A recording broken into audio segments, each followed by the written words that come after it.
Para mim, essa experiência que eu vivi na Universidade de Brasília, naquele momento particular, foi determinante na minha vida, na minha história e tudo que eu fiz depois, né?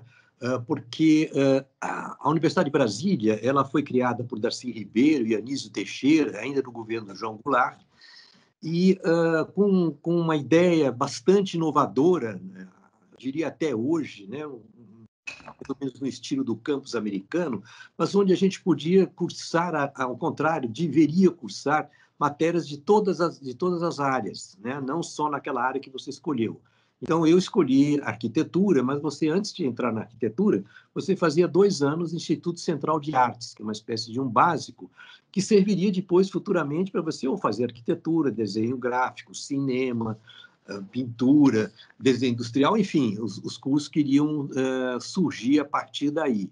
E foi a partir, vamos dizer, dessa liberdade de escolha, de vivência como professor de diferentes áreas, que foi me levar para o cinema, inicialmente para a fotografia e depois para o cinema.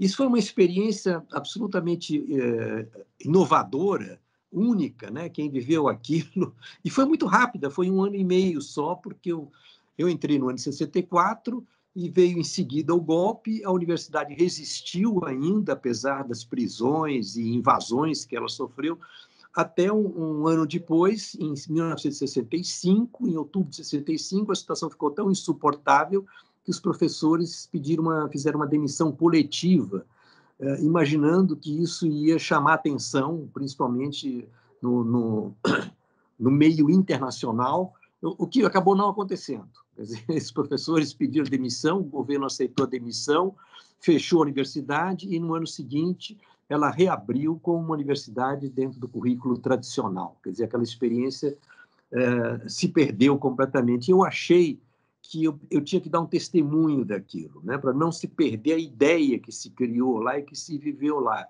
E foi por isso que eu fiz esse filme autobiográfico que conta a minha história naquele momento e as pessoas com as quais eu convivi e as ideias que eram discutidas naquele instante. Apesar de toda a repressão e as coisas que aconteciam, a gente pôde estudar, pôde trocar com cabeças incríveis, Atos Bulcão, Amélia Toledo, Sischiatti, Bianchetti, tinha a música, o Cláudio Santoro, e o cinema que estava começando, imagine, com Paulo Emílio Salles Gomes, Jean-Claude Bernardet, Maurice Capovilla, e uma pessoa que me influenciou muito naquele momento, que é o Heinz Fortmann, que era o câmera do Darcy Ribeiro, foi o primeiro a filmar Guarupi.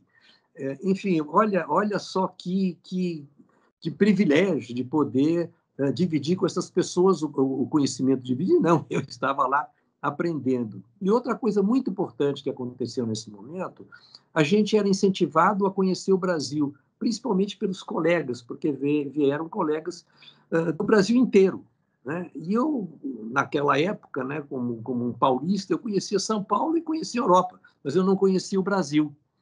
E aí me deu uma enorme vontade de conhecer o Brasil. Então, nas primeiras férias, a gente resolveu pegar um barco no Rio São Francisco e descer até Juazeiro com um grupo de estudantes e entramos pelo Nordeste até Salvador. Isso, para mim, foi assim a maior descoberta do Brasil. E esse desejo de conhecer o Brasil não parou nunca mais a partir daí.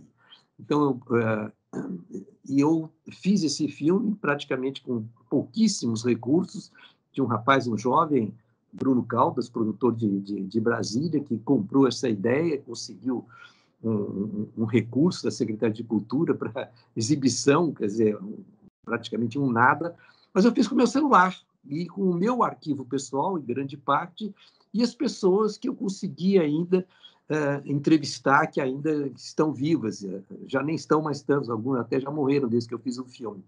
E para ter esse registro. Então, esse registro ele é o início da minha história.